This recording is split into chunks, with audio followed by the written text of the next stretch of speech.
Today we're going to be creating three-dimensional looking gemstones with a splatter painted background. The supplies you're going to need include a black paper, a white paper, a pencil, a ruler, a black Sharpie, watercolor pencils. If you don't have those, regular watercolor paints will work, glue, scissors, white paint like acrylic or tempera, a cup of water, and a paintbrush.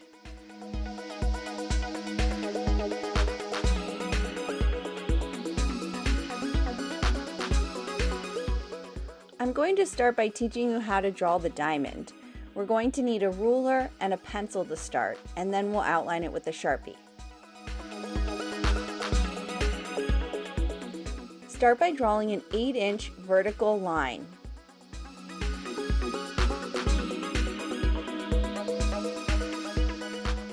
We're going to make 2-inch markers at 2 and 6.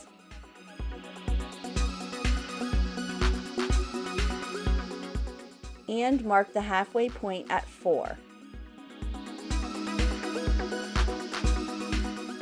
At that 4-inch middle point, we're going to draw a very light guide, a vertical line, so we know where the middle is.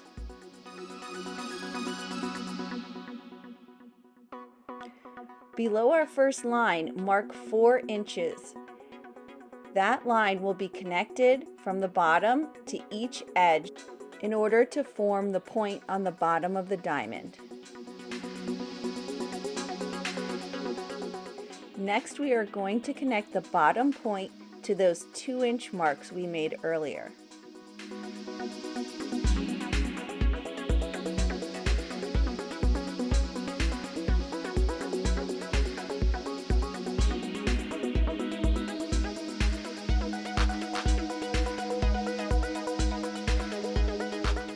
At the middle mark, I'm going to make a point that's 2 inches above, and I'm going to connect from that dot to the 2-inch marks on each side.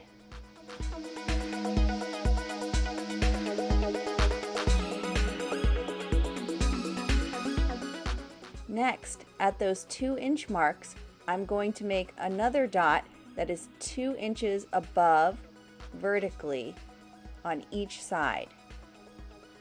Those dots will be connected to the outer edges of the diamond.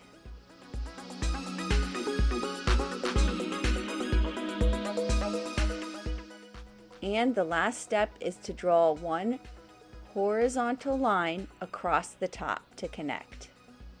You can erase the guideline if you can still see that. Then you want to take your ruler and Sharpie and outline or trace over all of your pencil lines. It is really important to still use your ruler here so your lines are nice and sharp and not wobbly.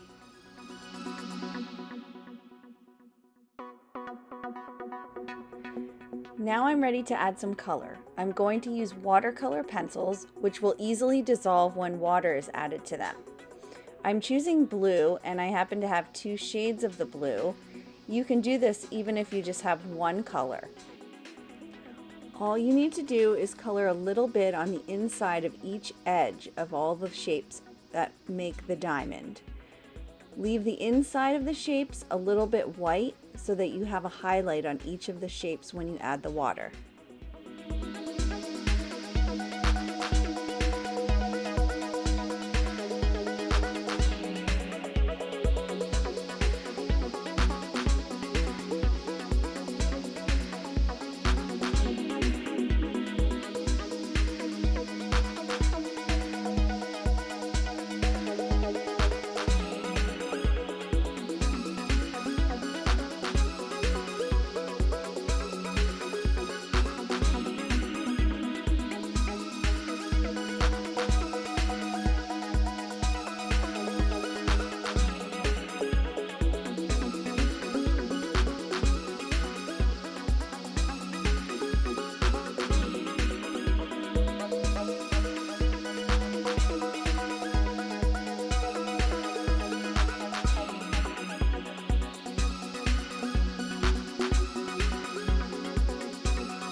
Let me show you some other shapes and color ideas for some gems. You can even try mixing two colors of the watercolor pencils. When you add the water, the colors will mix beautifully.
When they're dry, you can go ahead and cut them out.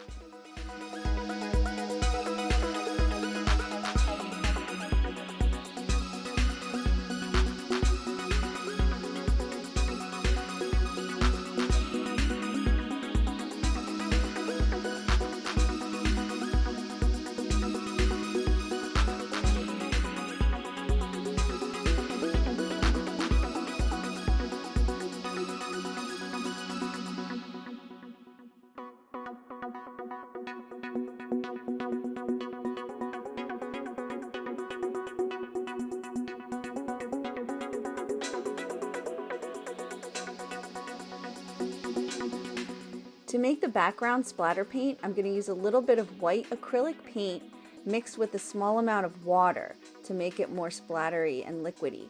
Just mix it up, and then what I'm going to do is just gently tap onto a black sheet of paper so that it drips and splatters onto the black paper to create the background design.